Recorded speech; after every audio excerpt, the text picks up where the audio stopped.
welcome to the Dublin Festival of History 2025. Tonight, or this evening, we're very lucky to have Jawhar Sircar here to talk about getting our act together, unity between Irish and Indian radicals. So this will explore the common revolutionary sentiments in Ireland and India in their struggle against British occupation. So, if you have any questions at the end of the talk or throughout them, I think the best thing is to put them in the chat, and then I will work through them at the end. And you're all very welcome, and thank you very much, Jawhar, and I'll hand over to you. Thank you. Good afternoon. I guess it's afternoon there. Good afternoon, friends. We are on a rather unexplored subject, a subject that neither Indians nor Irish talk too much about, and that is a very critical one. I am speaking about the relations between the radicals or the revolutionaries on both sides and the contacts that they had established over a fairly long period of time. Ireland and India had both suffered English domination. We suffered it much longer because we were too far away, and you got out earlier.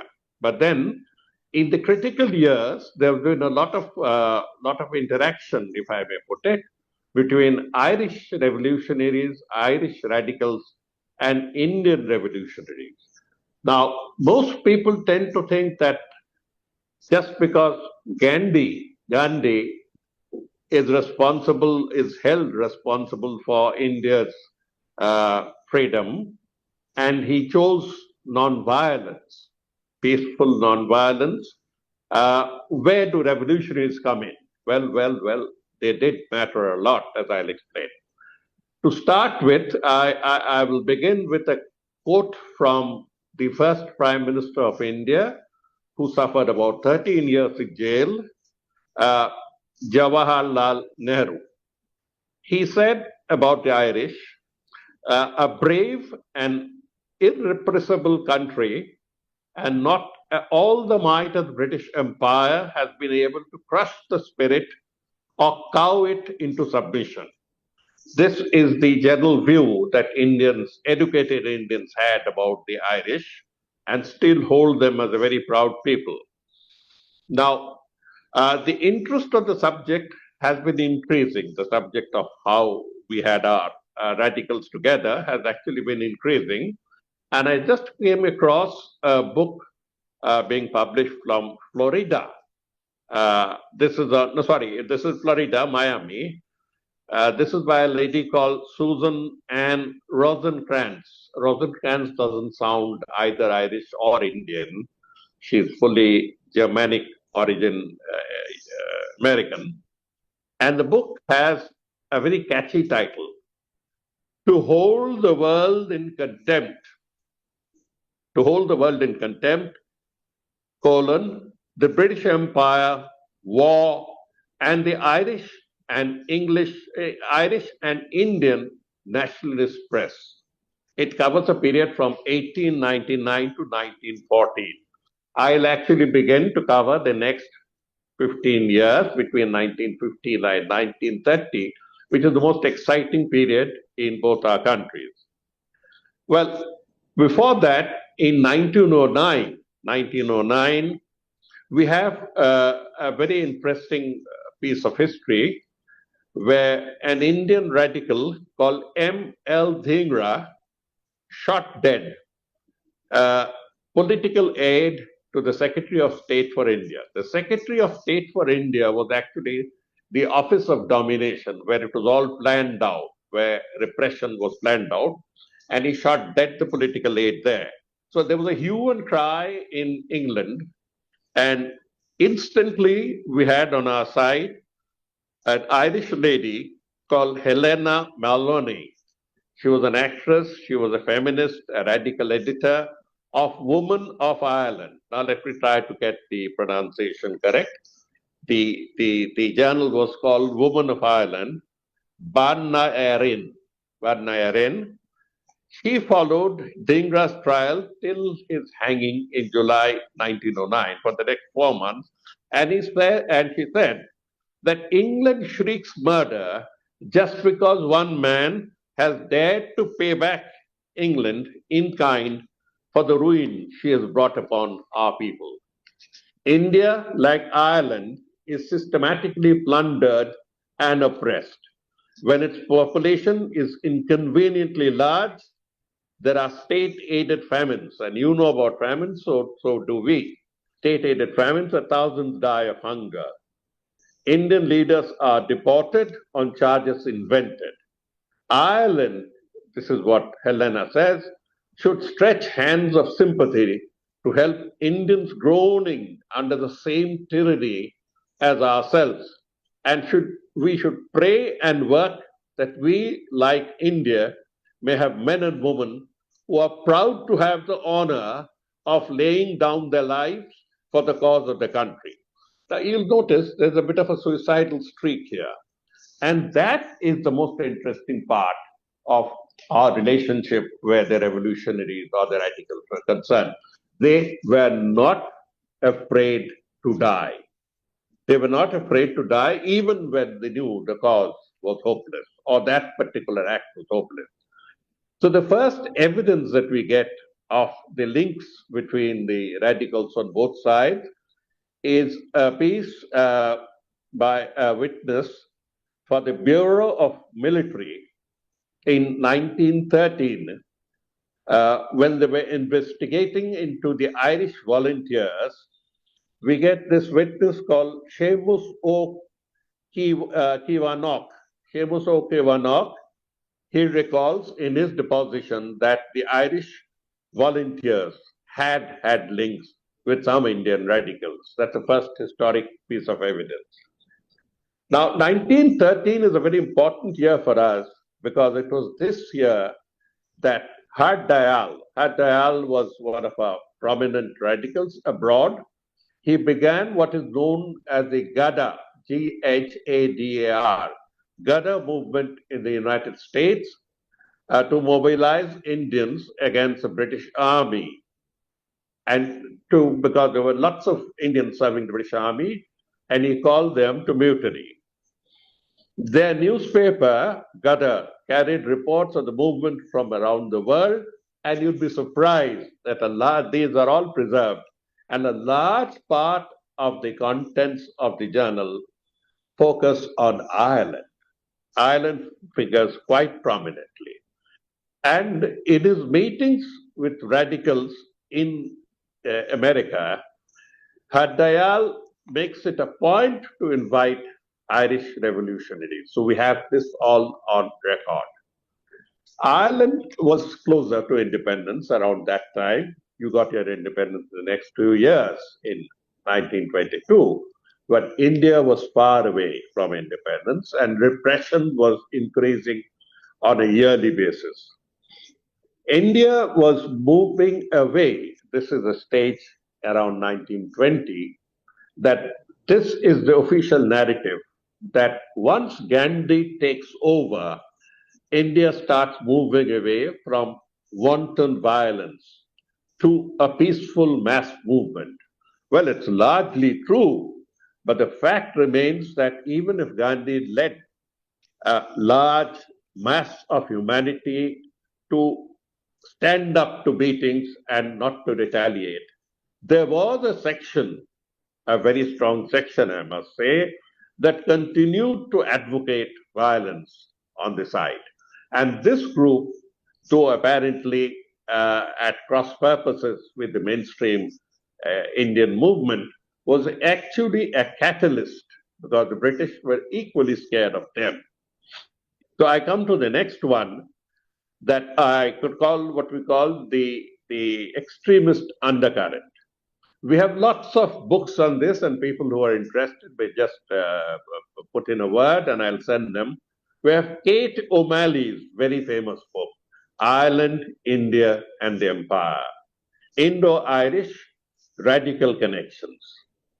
She speaks primarily on Indo-Irish radical connections, but she focuses on certain characters. So it narrows down her aim. We have P. Sainath, the last heroes. He speaks about the Irish radicals as well. Then we have Maclean's A Revolutionary History of Interwar India. We have another book on Ghosh, Gentleman the Terrorist, and we have many others, as we say. In 1915, the Gada Party that I had spoken about planned a series of uprisings in northern India, especially in the northwest, to be led by Raj Bihari Bose. And this Bose was noted and tracked by the British because he had tried to assassinate the Viceroy in India, the British Viceroy in India in 1912. He couldn't get his aim through, and he was spreading the propaganda among the Indian army in various places in the northwest. As usual, he was foiled by a betrayal, and hundreds of radicals were detained and sent for torture. This was the time that the Gada Party started. I had mentioned before that the Gada Party was in regular contact with the Irish radicals. They strengthened their contact at this point of time because this was an explosive period we were going through. The Gada Party actually sent 2 ships from America for freeing freedom fighters in India. This was known as the Christmas Day Uprising. Sadly, this one failed too. So whenever we romanticize uprisings, remember, failures are much more than success. In 1916, Ireland was hotting up. And the immediate result was that Indian extremists, Indian radicals, were on the receiving end. England clamped down a new law known as the Defence of India Act and the Defence of India Rules. Defence of India rules were completely undemocratic. There was no rule of law, no procedure of law. It was one way and draconian. This was because they were worried not only about India, they were worried about Ireland as well. I refer to the Easter uprising of April 24th, 1916.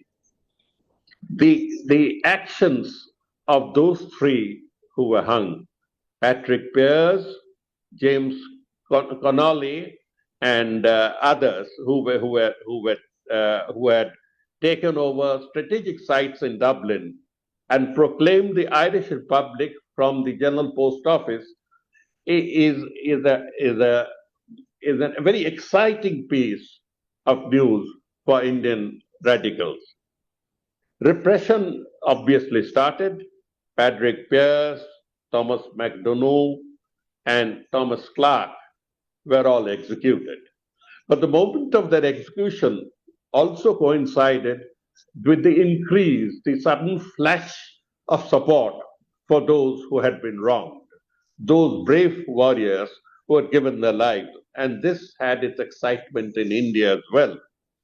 The Indian revolutionaries took this Easter uprising as some sort of a role model. The historians may say that it was doomed to suicide, but who cares? At that age, no one cared. And as I'll explain how the Easter uprising was a role model, which led to failure, but shook the empire nevertheless. The one who got away, Eamon de Valera, garrison commander for the Easter uprising, he got away for reasons that you know better than me, American citizenship, public acclaim. He organized a meeting in New York, and this is a very historic meeting for us. It was held on February 28, 1920. It was called the Friends of Freedom for India. Friends of Freedom for India, and this was organized primarily by the Irish radicals in New York. built upon the sympathies of Irish settlers in America. You had large numbers.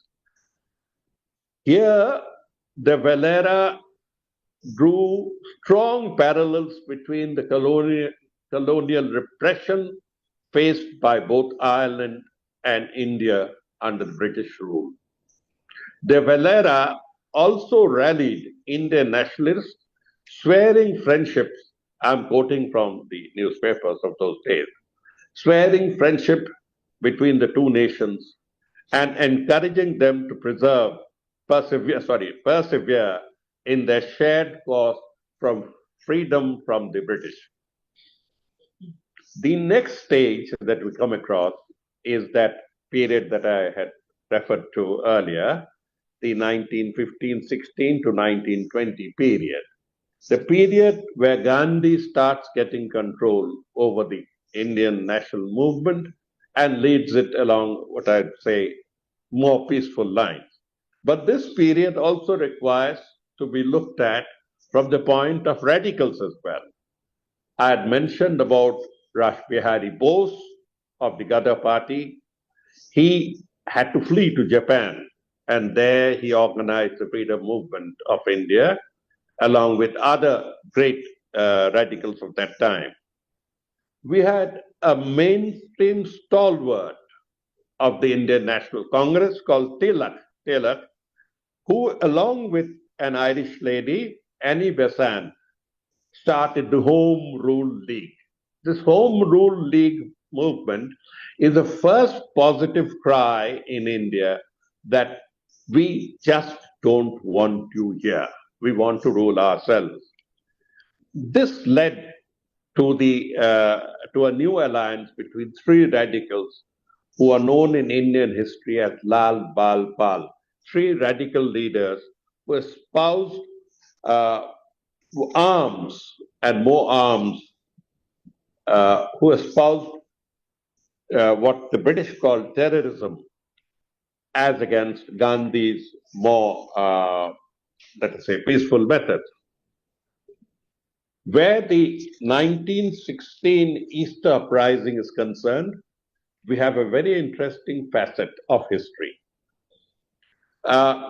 India's fourth president, Mr. V. Giri, Giri, Giri, happened to be here, happened to be in Ireland exactly at that time and has given first-hand witness of what had happened.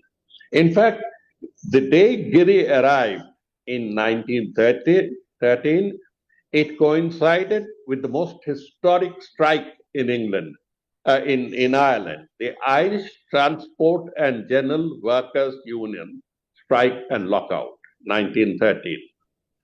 This impressed Giri so much that he started taking part. He had come to study law, not to get into politics, but then you can't stop a young man at that age. And he got involved.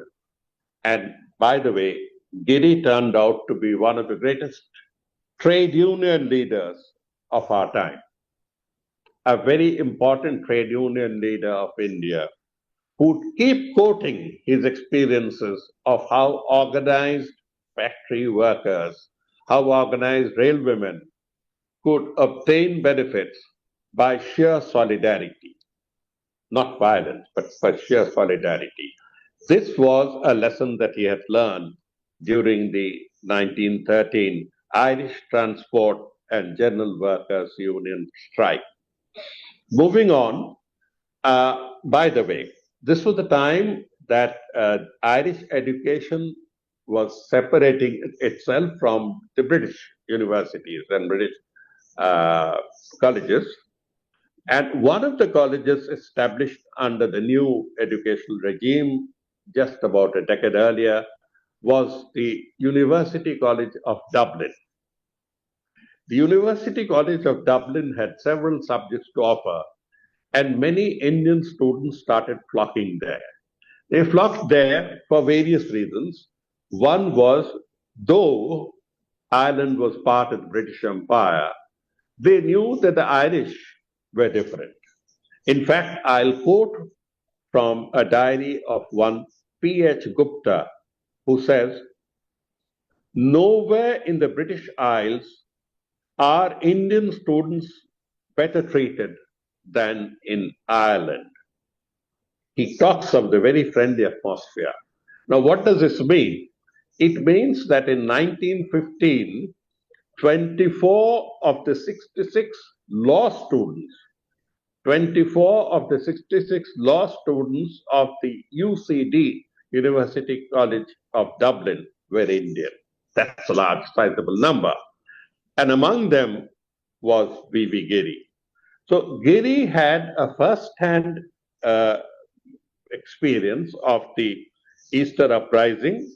He became close to James Connolly.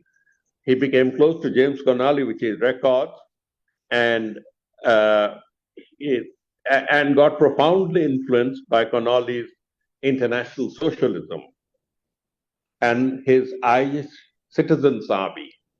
This Irish Citizens Army idea would be carried back to India. In 1916, as I said, the Defense of India rules were established, were promulgated in India, and hundreds were picked up without trial, picked up in jail without trial. In 1916, martial law was clamped down in Ireland. This is the period when Giri's house was raided and he was deported. This is a man who, deported from Ireland, would become the fourth president of the Free Republic of India. But we have another piece of evidence. This is from the House of Commons speeches, where we find that the MP for South Donegal, John Gordon MacNeil, raising an issue of Indian students being harassed in the House of Commons. And he specifically asked Prime Minister Asquith to say yes or no on whether T.A. Chettiar had been harassed because of his radical connections. The media reaction around this period was quite interesting because the media in India, which was slower to pick up, had been picking up a lot of the Irish movement. We have a very interesting Cambridge University volume known as the Cambridge Imperial Postcolonial and Postcolonial Studies volume, which is dedicated only to this issue. Its subtitle is Ireland and India, Nationalism, Empire, and Memory. It's worth reading, Nationalism, Empire, and Memory. So the Cambridge University also gets into this act. And from 1916 onwards, you are aware of the history of your country that would lead to finally to escalation of activities, radical activities, and how the British started realizing they couldn't hold it much longer and gave you status in partial status in 1922. This was the period when India went on the boil. This is the period when your people were fighting it out here, when Indians had also picked up, Gandhi or no Gandhi, picked up arms on provocation. As I said, not because they liked it, but on provocation. And let me give you the story of one of the worst provocations one can think of. In 1919, on the 13th of April 1990, was what we call the Spring Festival or the Spring New Year in the Indian state of Punjab. That's in northwest, north of Delhi. There were a lot of protests against, as I said, the draconian acts that the British were circulating and clamping down. The Defense of India rules and arbitrary arrest. So one of the most provocative pieces of legislation was what was known as the Rowlatt Act. Rowlatt Act is named after an Englishman. And on the 13th of April 1919, The British police, opened fire in a closed compound, in a compound that was barricaded on all sides with no escape route upon men, women, and children. A bit like what's happening in Gaza. Children weren't spared, women weren't spared. And they called it a radical uprising. Can you imagine women holding babies in arms? And in that firing, about 1,000 people lost their lives. It's not one or two, about 1,000 people lost their lives. The official British figure was 260 or something, but then they didn't account for those who died out of wounds, people who were left without medical care. No one was allowed to get it. Very interestingly, the governor of Punjab, the lieutenant governor, as we called him, was an Irishman. An Irishman who would be very controversial in this entire game. He was Michael O'Dwyer. Michael O'Dwyer, he was the one who authorized a brigadier, Reginald Dyer. Reginald Dyer was an Englishman, to use force if necessary. Now, using force to clamp down prohibitory orders is one thing. But when Reginald Dyer saw that in front of him was what is called a celebratory meeting, a celebratory gathering of men, women, and children celebrating their spring new year, he took it as a technical violation of his prohibitory orders and asked his men to keep firing until they had ran out of bullets. This was one of the most horrific incidents in the history of the world freedom struggles. And India, this is the lowest level that the British could sink. Incidentally, they haven't apologized for it, even when we had an Indian as a British Prime Minister. But that's beside the point. Now, there was an immediate uproar. There was an immediate uproar and in Britain and in India. Mercifully, there were still in Britain people who had their conscience. Now, the reaction in Ireland was very instantaneous. Century Ireland and the Irish Times called it in banner headlines an atrocity, a complete atrocity. We didn't have full information that 1,000 had died. We're still talking of about 350 or 60 dead. At that point, the Irish called it an atrocity. And the Valera condemned Dyer.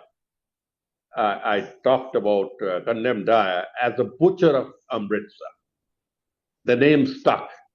It was Valera's name that Dyer went to his grave as a butcher of Amritsar.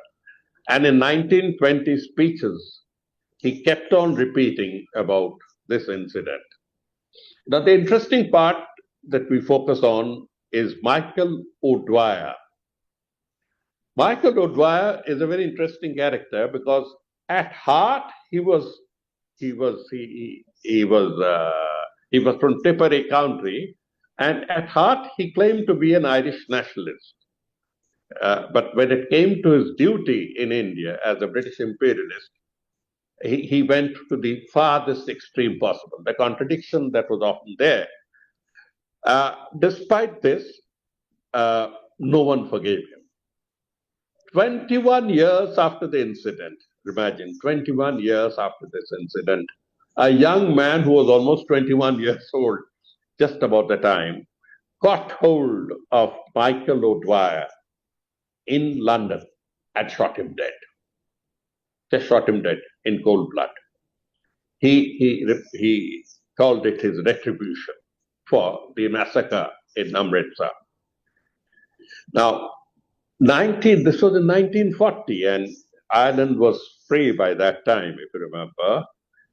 The United Irishmen hailed this assassination of Dwyer and called it a justified retribution for the Amritsar massacre. This was an eye-opener to those who believe in fairness.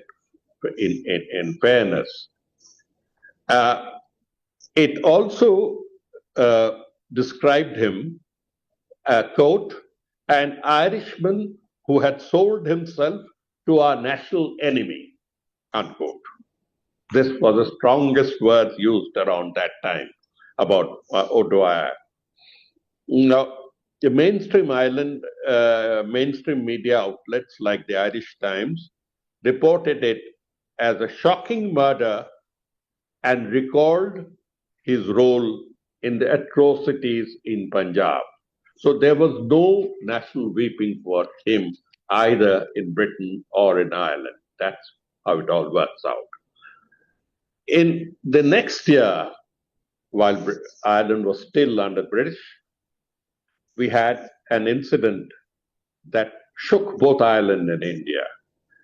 A regiment called the Connaught Rangers, revolted, went on mutiny in June 1920 in India in two places called Jalandhar and Solan, in two places. And what was the reason?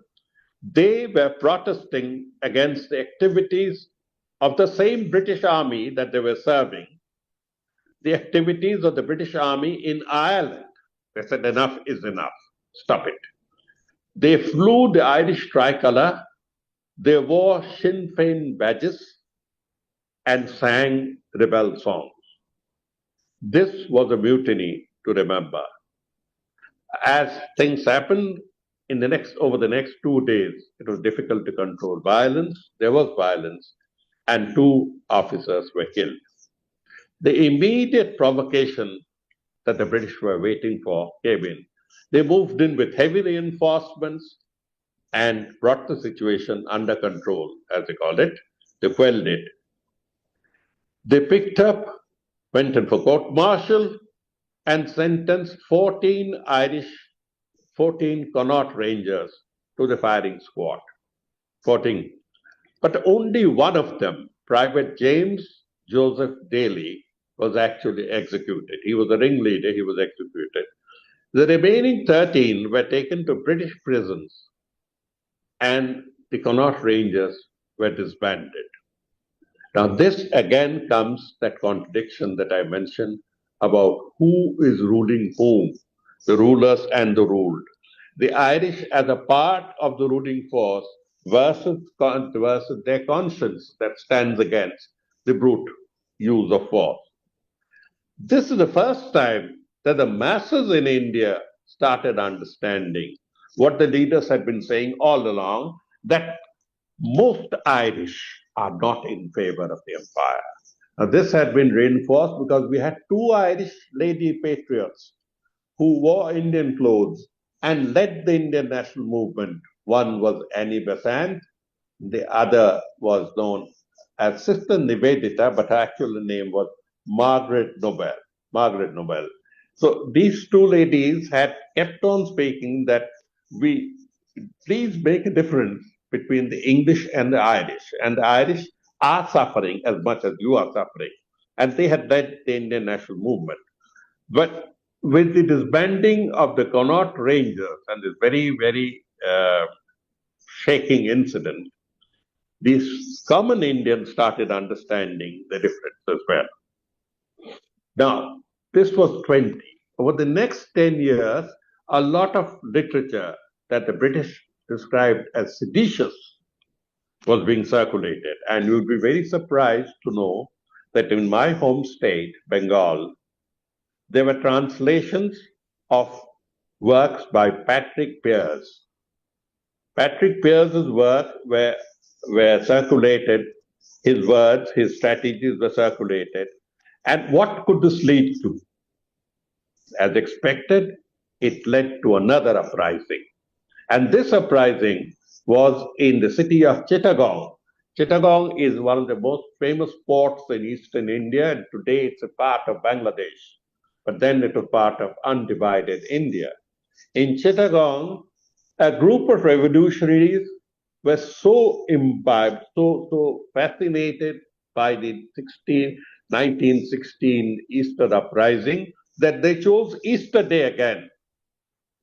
In 1930, they chose Easter Day, and it happened to be 18th April 1930, to start a raid on the British Armory.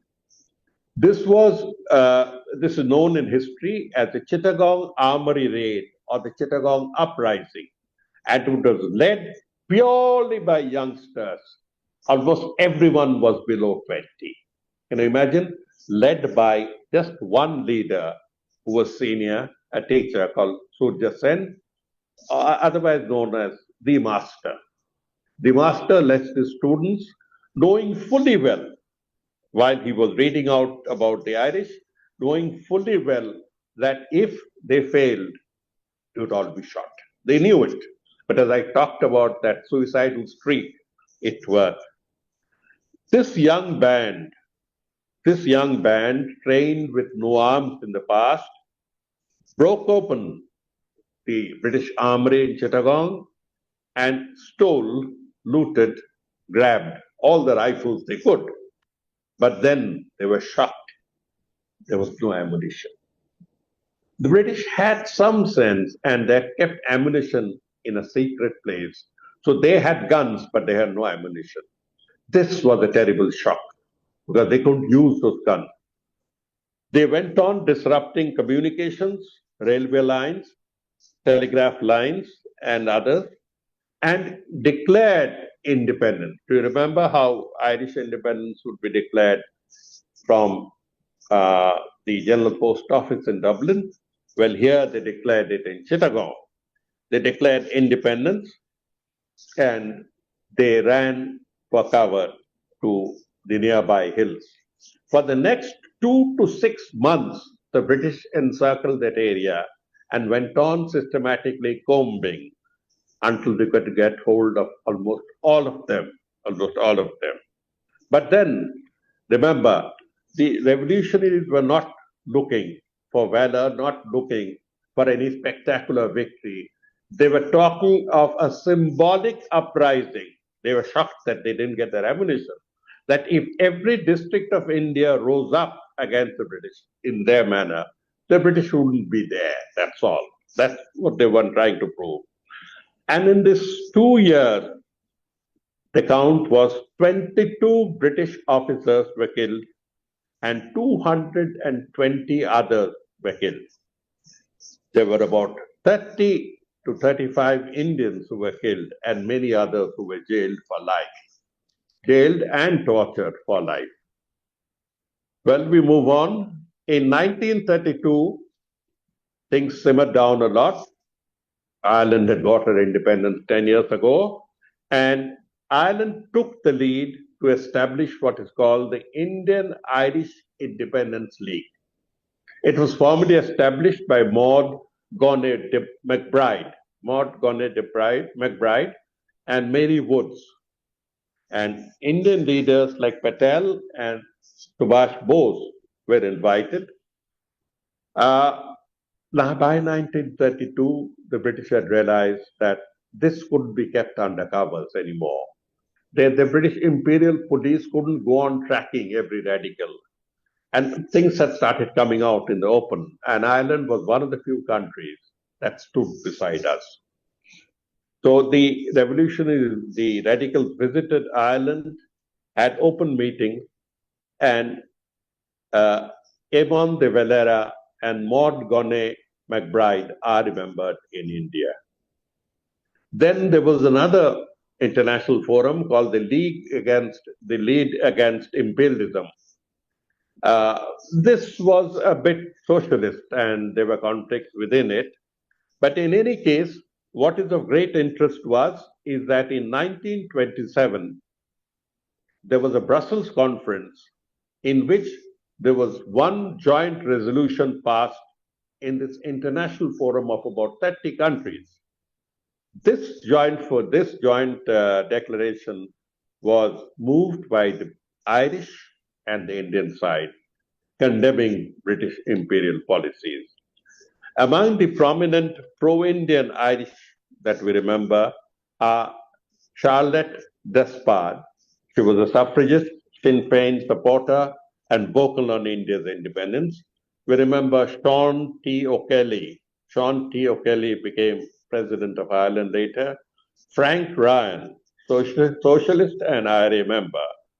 There were several secret exchanges that started happening in England, and our radicals were being tailed all the time in London. Means both yours and ours. This was the time when Savarkar, I was surprised because Savarkar is quite a controversial person. His writings on guerrilla warfare was being circulated by Irish Republicans. One thing that I must mention is one tactics that was undertaken first by an Irishman, Terence McSwiney. Terence McSwiney started hunger strike in British jails and he died in 1920. Terence McSwiney's fast unto death became a model, and you won't believe the number of Indians who died in prison as protest. One of the most famous Indians, the first Indians to follow McSwiney's, is Jatin Das, who fasted for 63 days and died before no one could do anything about it. His death set India in flames. Media and sympathies, well, we have Irish newspapers. I don't know if they can pronounce it properly. There's one, Anfablacht, and the Irish press regularly covered the Indian radicals as well. We have Indian publications called Young India that praised the Easter uprising and held on to De Valera's words and leadership that publicized the Connaught Rangers mutiny in India. To end this part of my presentation, I've mentioned how we gather a lot of information from British intelligence reports. They kept on saying that the IRA was behind several of the radical movements in India.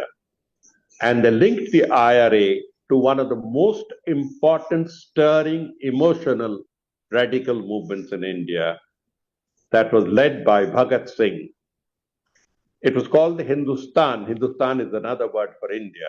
Hindustan Socialist Republic Army Association, Hindustan Socialist Republic Association that went on to train revolutionaries in expertise in explosives, and they tried to assassinate John Saunders, and then they did something unthinkable. They bombed Parliament, the then Parliament, which was called the Central Assembly. This Bhagat Singh and company were hanged to death. But there was so much public fury that the British had a difficult time controlling it. I'll stop here because I've covered about 15 to 16 years between 1915 and 1931.